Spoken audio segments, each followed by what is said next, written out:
The Stage Door Show, celebrating the independent artist. With your host, Dave Hondel. Hey everyone, welcome to the Stage Door Show tonight. This is Dave Hondel. Tonight's guest is a talented artist, producer, and songwriter who is the CEO of Straight Outta the Attic music production company, and we're so happy to have him with us right now. We're going to talk about his work.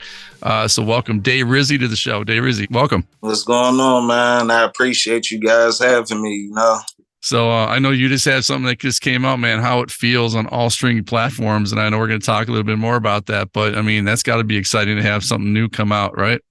Oh, yeah. I've been waiting for a little while. And plus, a lot of family and friends been asking me, when am I going to drop something new? They've been waiting for a while. So get myself together, get the thoughts right and everything, because the way I approach my music is a little different, I'd have to say, from other artists that I know. We'll talk about that. I mean, what's the difference? I mean, what sets you apart from the other artists? Because I feel like a lot of the musicians nowadays, they'll hear stuff on the radio that might sound good, that somebody else's lifestyle that they're actually living. And then it's like everybody start using that same kind of like similar sound. We all shooting and robbing and killing people. Me, I, speak from my heart and what I've been experiencing and going through, like real life stories. And you also produce. I mean, you write, produce, and perform. And, I know you work with other artists too. Like, we talked about before we started recording, you work with Jimmy Ease, who's a friend of the show. Yeah. And some other artists out there out in the East Coast. I know Virginia, Pittsburgh, and some other areas out there, right? So, yeah. So talk about that. I mean, is there a difference between music out in the East Coast versus the West Coast versus the South? I mean, does the music that you produce is a little bit different depending on the geographic location? Yeah, and it's actually kind of funny you asking me that, because I've worked with people, from back home on the East Coast, and it's like some of them have kind of like the same similarities as some of the Chicago artists, but not so much like just drill rapping. It's more like a hustle, almost like who can I say, like T.I. I had the Rubber Band Man rapping a lot about, the dealings and stuff, his friends and, the guys around him going through and how they made it to get where they was and enjoying the success life. You got a lot of that, but then there was also a few guys that would ask me about like Detroit style beats, you know what I mean? And they're all the way on the East Coast, but they like that style and that sound and trying to rap like that. When you work with different rappers, I mean, obviously as a producer, you have to make sure that you have, you kind of directing the whole thing. So if you have a certain, rapper that wrote something and they're passionate about it, but you might think, well, it might sound better to do it this way, or that's this way, that way. I mean, do you ever have that kind of artist? Do you ever have that situation as a producer where you have to sit the artist down and say, look, I know what I'm doing here. Let's do it this way and try it and see how it sounds. You ever have to sit them down and do that? And, I guess what kind of response do you get from the artist on that? Does it vary? Like a lot of times, though, I actually had dealt with that. And honestly, between all three of the different states that I didn't live in, I dealt with it where, younger artists that's been in the game for maybe about a year or two, going to studios, paying all their little money and barely have it during the time. And it's like the guys get them in there and they're rushing them, don't really give them no time. I'm the type of producer, yes, I want to get paid because this is my craft and it helps me keep my bills paid and stuff like that. But I sincerely want to see somebody make it from, my studio and me working with you, because that's like a milestone for me that I hold. Like if you come in, you got a song and, you're rapping the lyrics to me while the beat's playing. If I hear something, I'm going to definitely run my ideas by them and see if they like it. Yeah, I mean, well, that's your reputation at the end of the day, right? Right, because my name is definitely still on their material too once it goes out. So, yep. Yeah, you think of like Timbaland and some of the producers out there. I mean, some of those producers have bigger names than some of the artists themselves. Oh, yeah. So it's all about reputation at that point. So how it feels, again, on all streaming platforms, how it feels. How did that come about? And I mean, guess what was the feel behind it? So to be honest, I was sitting up late night and was working on, just literally just working on that instrumental alone, and I'm sitting there as I'm mixing and mastering it, and just got like this adrenaline rush that just hit me, and I start feeling like instantly, oh, I have ideas, and the song just came to me. It was more so I've been dealing with my mother's death and my father's death all my life since it happened or whatever, and it's been hard, but I try to be positive. That's one of the reasons why I got into the music. And I haven't had the chance to really, sit down and be comfortable enough to write something about it. So I just sat down and started writing to the beat on how I felt. And that was one of those things, just letting the people know where I'm at with it and the stuff that be going through my head during the time listening to that instrumental. When I step out, I be fresh, you know we poppin' tags. And to the haters, fuck y'all, and you can kiss my ass. To lose the close ones that you love. Know how I feel. To get caught down bad with no love. Know how I feel. When you remain the same and folks switched up. Know how I feel. When you stressing, you don't know who to trust. Know how I feel. To lose the close ones that you love. Know how I feel. To get caught down bad with no love. Know how I feel. When you remain the same and folks switched up. Know how I feel. When you stressing, you don't know who to trust. I think being an artist, and a writer, and I mean, I think personal experiences, obviously we all have those experiences, but, being able to, put it to paper and then, put it to the microphone. I mean, that's something special that not a lot of people have the ability to do. Right. You work with a lot of artists, like you said, and I mean, there's thousands and thousands of people out there that want to be a rapper or a hip hop artist or just a singer in general. Right. And right now, I mean, social media and streaming platforms. I mean, you got TikTok, you got all kinds of ways to put your music out. I mean, to the masses, and Right. which is a good thing in one respect, obviously, because we all have that ability that we didn't have before.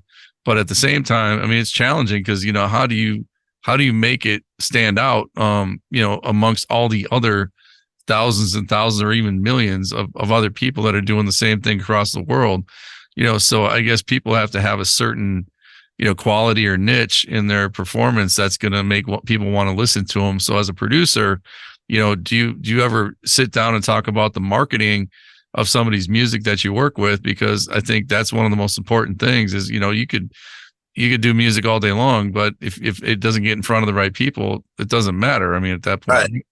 Yep. And I do a lot of times, like a lot of the artists that, are consistent with me at least, and not just come one time. So I don't get the chance to, always have this conversation with them. But most of the artists I work with, we would eventually have this conversation where, hey, bro, if you looking to really do something with this song we working on, I'm here, I can help show you some of the sites I use and plug you in with a lot of the guys that I talk to that, as far as like getting promotion for Spotify or Apple Music, YouTube, whatever it may be, and not just purchasing bots, you know what I mean? Because there's so many different lanes out here right now where everybody's like jumping out and, hey, we do this and do that. So there's actually certain ones that I've been working with at any time that I would post my music and stuff like that. And it's always genuine and we're not blowing up overnight, you know what I mean? Or getting 1 million views in one night. Not saying that it can't happen, but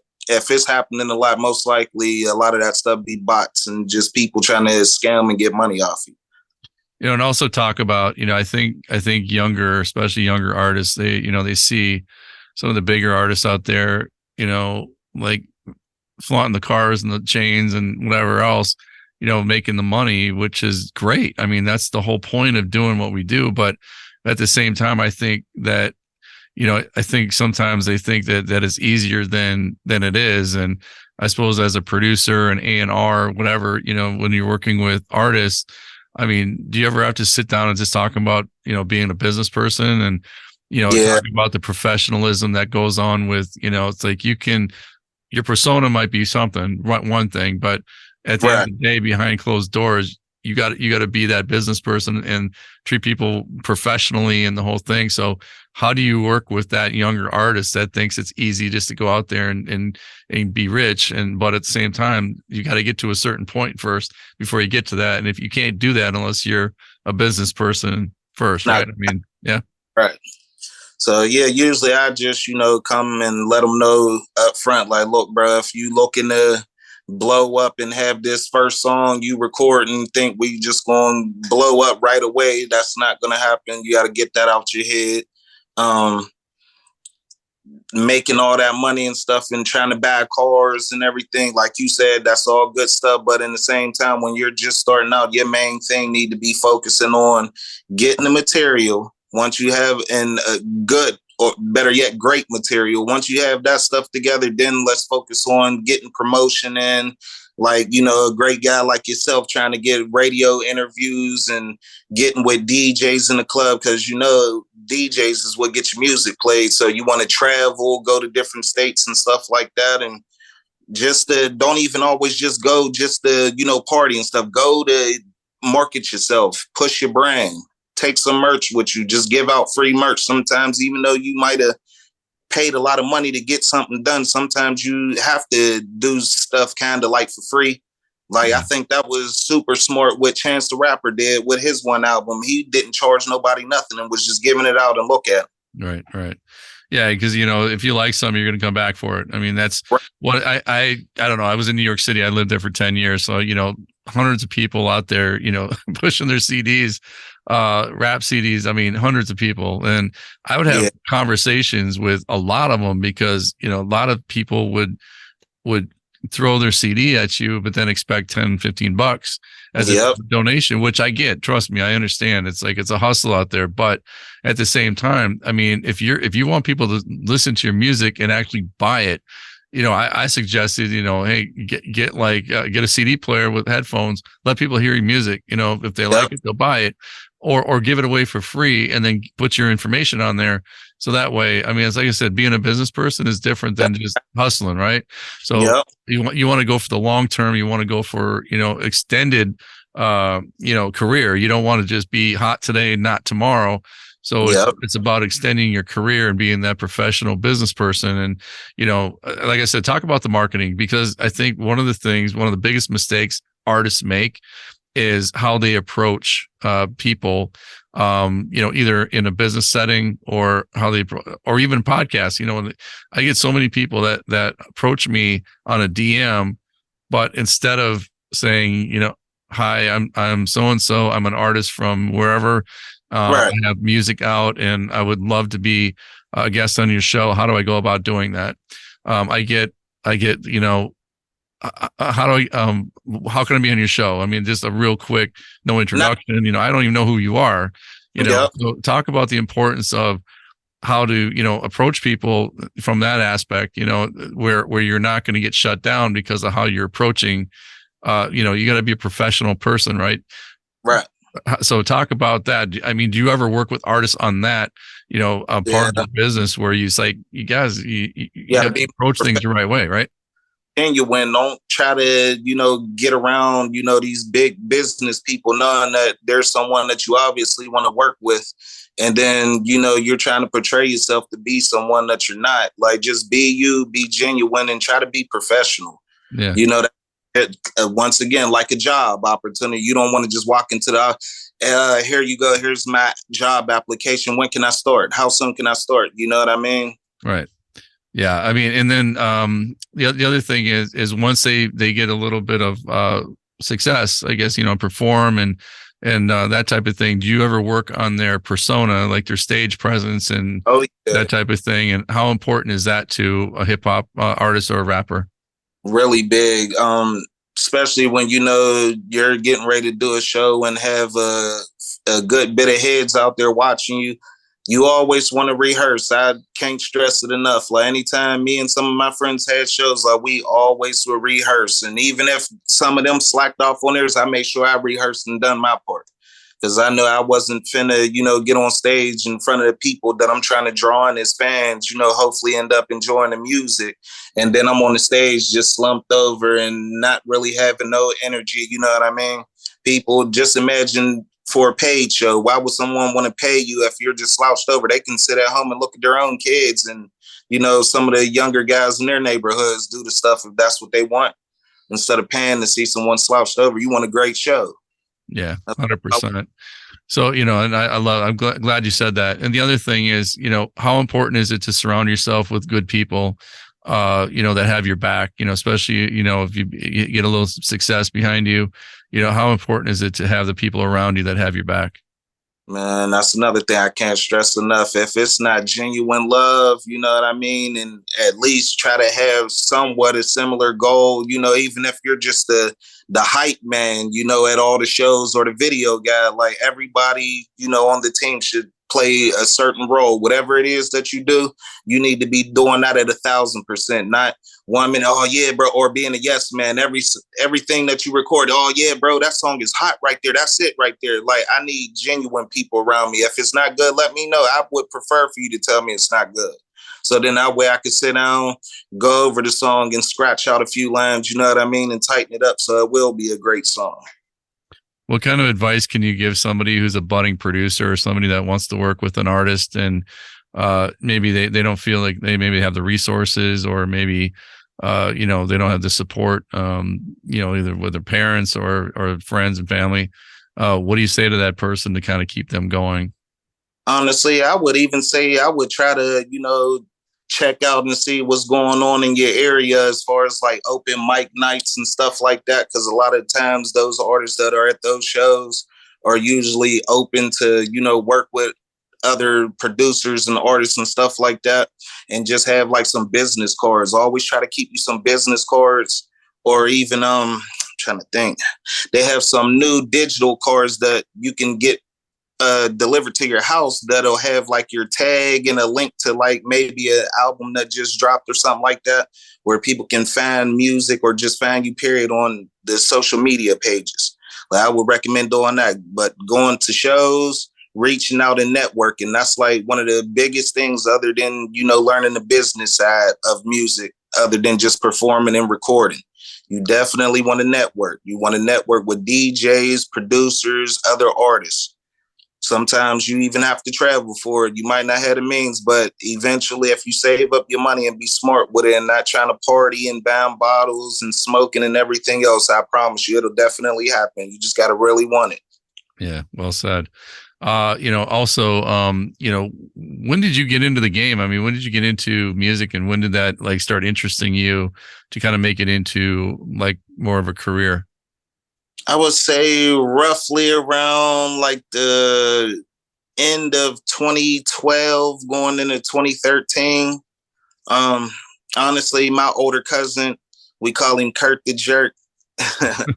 He used to have an old drum machine, and I used to always come around him and some of his friends used to always like rap, and he'd play like his beats and stuff on there, and he had me interested, and that's how I got started. Nice. I was making beats before I was even writing or knew anything about trying to write a song. Well, doing beats, I mean, that's how you get into producing, right? I mean, beats, I think, is one of the biggest things. Part of producing is making sure that the beats are, I mean, because people that are out there, I mean, I've been in the music business for a while, but, I'm not obviously, hip hop genius or anything like that, but right. I know a lot of people in the business, and one thing that they say is a beat can make an entire song. I mean, if you have the right beat, like Timbaland is known for that, is coming up with the right beats, that make his people successful. But I mean, what are your thoughts on that? Because honestly, like Timberland, Zaytoven, I don't want to leave nobody out. Oh, Dr. Dre, like those are like three of the top like guys that I've listened to a lot of their music. I still listen to them guys. Like, I can't stress it, man. Like, they're a big inspiration on me and I watch their interviews and everything like that. And it just made me feel like this is what I'm trying to do. I learn from the great, and then I find my own lane and try to apply it to my music. Yeah, well, that's great. Working though, man, it might not be a big, I'm not looking to hurry up and rush, because sometimes when you tend to rush, you miss other important steps. So I want to take my time right now, and if it don't happen, it don't happen. But I'm grateful. I got a lot of good things that I did get the experience though doing music. Yeah, I mean, there's definitely no time frame on this, and that's one of the other things that we stress on our show is, for the indie artists out there that feel like, that they just, it hasn't happened yet, so it's not going to happen. That's just not the case. I mean, you might just be this close to your dream, and if you give up, you'll never know. So you got to just keep pushing it, because you might be this close to your dream, and you just never, that next opportunity might just be around the corner. So never give up. I mean, that's one thing that message is out there, guys. I mean, do not give up, no matter what you do. If you're right. I mean, whether you want to be a producer, you want to be a hip hop artist, whatever, painter, doesn't matter. You just keep continuing on your course, and you'll never know. You might just be blessed. Maybe tomorrow could happen. You just never know. Yep, and keep networking. Network. Yeah. Yeah. So, how can people find you? I mean, where can our listeners go find Dayrizzy? So you can find me on Instagram, Dayrizzy, Spotify, Apple Music, Tidal, Deezer, all of the music platforms. You can find me right now at Dayrizzy. That's Dayrizzy. YouTube too. You can find me on there, Dayrizzy. And I also have the producer page on there. It's under Straight Out the Attic, DA Attic. Straight Out the Attic. All right, definitely. And before we go, everybody wants to leave a legacy behind. When it's all said and done. I mean, obviously we want to keep working until we can't work anymore. But sure. What kind of legacy do you want to leave your fans when it's all said and done? I want to make sure that, anything that I've released and put out there for my fans, that, is able to at least help them, because I know we all have tough times and go through things to where there's certain music that you can listen to that it almost feel like you're talking to, you know what I mean? So hopefully I can help a lot of people get through some of the issues that they're dealing with, and making sure my kids is, able to have something from my royalties. Like, that's why I'm working hard, and I'm going to keep on going nonstop until, something shake. We appreciate that. And Dayrizzy, man, thank you for joining us tonight on iHeartRadio. Really appreciate it. And, best of luck to you in the future. And can't wait to see what's up there next. So thanks again. And I appreciate you too, bro. Thanks for having me, man. Bitch, I'm in my song, been blowing on strong. Keep banging that shit, be loving my songs. We up in this bitch, party all night long. Turn up on this shit, if not you dead wrong. Bitch, I'm in my song, been blowing on strong. Keep banging that shit, be loving my songs. We up in this bitch, party all night long. Turn up on this shit, if not you dead wrong. I got money in my pocket, true on the jeans. I ride for my niggas.